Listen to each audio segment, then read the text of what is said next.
Ako'y naawa sa pulis.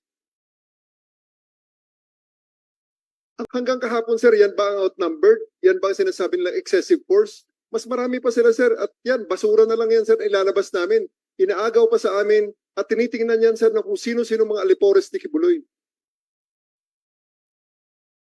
The videos will not lie. That's why they just present pictures. Not Actually, videos.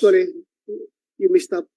Actually, I am preparing this kind of video na gusto kong i-present ngayon just to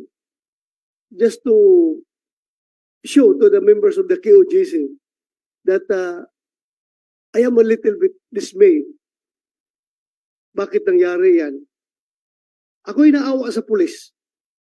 Ako'y naawa sa pulis. Ako, sa totoo lang ha, ako'y nasaktan sa pulis na magtatapon lang ng basura at tila kinuyog pa. Your Honor. I know your reason. I know your reason. Gusto ninyo na malaman kung anong laman sa loob, pero ang pulis naman na patrolman na inutusan na magtapon ng basura refuse to engage with you in a conversation dahil nga ayaw lang ng partner na mag-escalate ang tension. Ako lang, I'm just expressing my dismay. Bakit yung patrolman na magtatapon lang na basura sa labas, umabot pa kayo sa ganyang sitwasyon, nagkagulo na ng gusto. Alam ko yung rason ninyo, gusto ninyong transparent lahat, okay lang yun. Pero yung nakita ko lang yung pulis ba na hinihila dito sa yung cooler, hinihila dito sa, nakita ko kasi yung maraming anggulo yung video niya dahil maraming kumukuha. May nakita ako na anggulo na talagang hinihila yung pulis dito sa leeg, sa cooler, hinihila dito sa braso. In fact, ang dala-dala lang naman niya is basura para itapon sa labas. So yun lang. Actually, I am preparing that video. Gusto ko ipakita sa inyo. Yes. Your Honor. Makita ko lang sa inyo na yun, I feel dismayed by that incident. Just to be honest with you.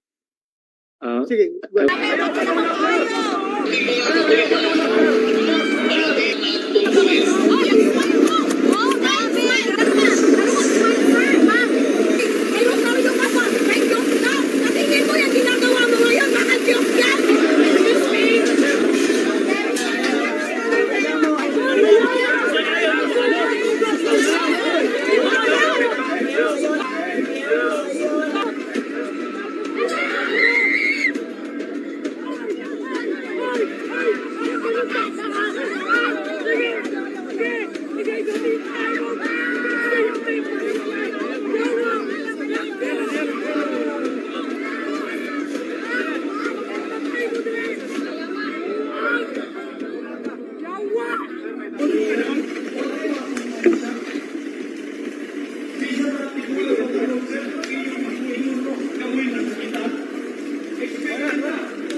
That video clearly shows the hindrances that we face every single day.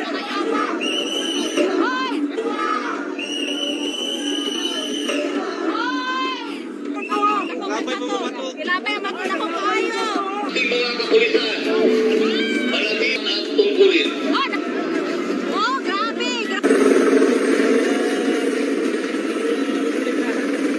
We use high-intensity lasers sa ating proper electric on board.